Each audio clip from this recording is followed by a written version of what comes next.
Nutsack TV. Thanks for tuning in to Busted Nuts. Busted Nuts. You ever feel like you just do not quite fit? Like the universe handed you a specific shape? And everywhere you try to slot in, there is just an awkward bump? Usually when attempting to navigate self-checkout aisles, especially with more than 3 items. Exactly. Well, tonight, we are confronting that feeling head-on. We're talking block therapy with a guest literally defined by shape. Please welcome the T block. T, welcome! An honor to have you. So, let's get right into it. What is it actually like? Being, T-shaped in a world full of squares? Oh, it is not straight. You try to fit in, but there is always that extra bit sticking out. Makes you feel a bit lumpy compared to the others.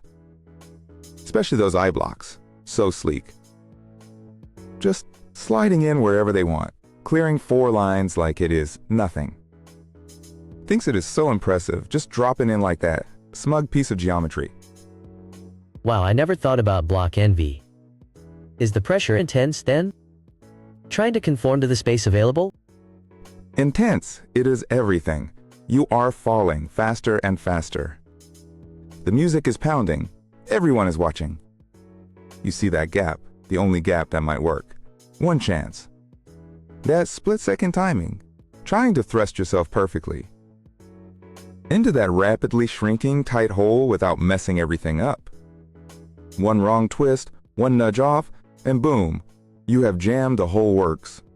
Left a gap, made things worse. Agonizing is putting it mildly. It is just Tuesday, really. Fascinating. A high-stakes insertion under temporal pressure with structural consequences. Does the material itself experience fatigue from these repeated impacts?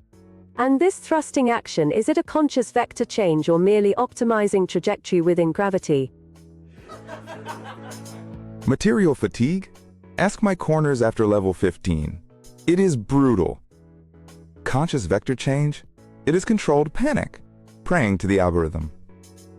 It is hoping you do not zig when you should have zagged. Or T-spun, I guess. Oh, and don't get me started on the poor S and Z blocks. Bless their jagged little souls. They twist about, trying so hard, but the system just makes it near impossible sometimes. They always seem destined to be the awkward fit. Magnets for chaos, those two. You just feel for them. Stuck in the same frantic drop as the rest of us. Agents of chaos, but victims of the system. Deep. Do you ever wish you were different? Maybe an L block? More versatile? Constantly. The L's, the J's, they slot into corners so neatly. Me? I am always the awkward middle piece. Sticking out. Sometimes I just hover there, mid-drop, and think. If I rotated just so, could I fake being an L on its side? Would they buy it? Or would I just be a T pretending? What is the point? But hey, maybe that falling is your thing, your brand. Do it with flair. Add some spins. Daredevil descent. Adding uncontrolled rotations would likely increase the probability of suboptimal placement, statistically speaking. As a conscious 4-unit polyomino, I'm curious about your base operational functions. Do you require quadrilateral meditation, vertex maintenance? Susy, you are talking to a brick. Needs. Think simpler. I am basically sentient geometry. I run mostly on pure gravity and existential dread. Honestly? That beats being cemented into some static wall or holding up a ceiling for eternity. Look, maybe being the awkward one is the gig. Handling the difficult gaps nobody else wants or fits. It is not the 4-line glory shot, sure. But it is specific. Someone has to do it, right? Might as well be me. That is the spirit. Own the T. Embrace the awkward specificness.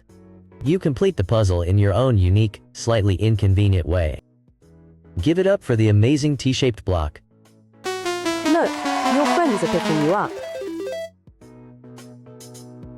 A pertinent insight into niche functionality, and geometric existentialism. And a reminder that high-pressure, percussive spatial negotiation can indeed be stressful. This was Busted Nuts. Perhaps reconsider your life choices. Good night.